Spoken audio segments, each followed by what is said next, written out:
ACLS management of bradycardia, a step-by-step life-saving approach.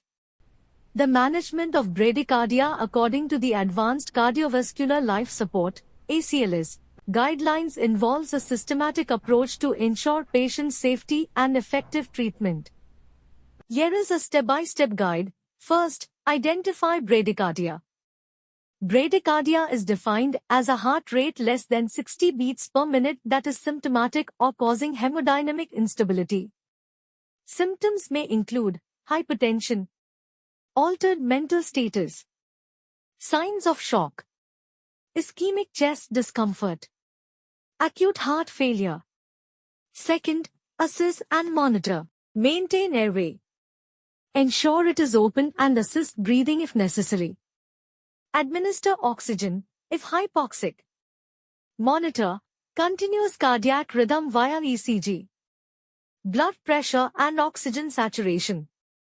Third, determine if bradycardia is causing symptoms. If the patient is asymptomatic, monitor and observe. If the patient is symptomatic, proceed to treatment. Fourth, treatment algorithm. Step 1. Use atropine as first-line therapy. Dosage, 1 mg IV every 3 to 5 minutes as needed. Maximum total dose, 3 mg. Atropine works by blocking vagal influences on the heart to increase heart rate.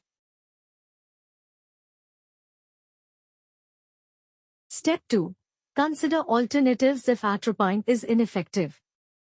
Transcutaneous pacing, TCP, initiate quickly if bradycardia is severe or unstable.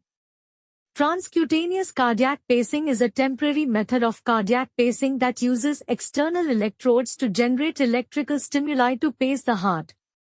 Dopamine infusion, dosage, 2 to 20 mcg kg min, titrated to patient response. Epinephrine infusion, dosage, 2 to 10 mcg min, titrated to patient response. Step 3. Evaluate and treat underlying causes.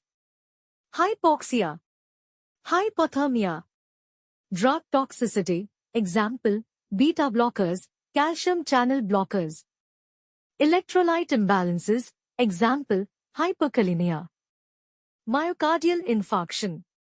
Fifth, consider advanced treatments. Transvenous pacing, if transcutaneous pacing is not sufficient. Permanent pacemaker, for persistent bradycardia due to structural or irreversible causes. Post-stabilization care. Monitor for recurrence of bradycardia. Reassess and manage the underlying cause.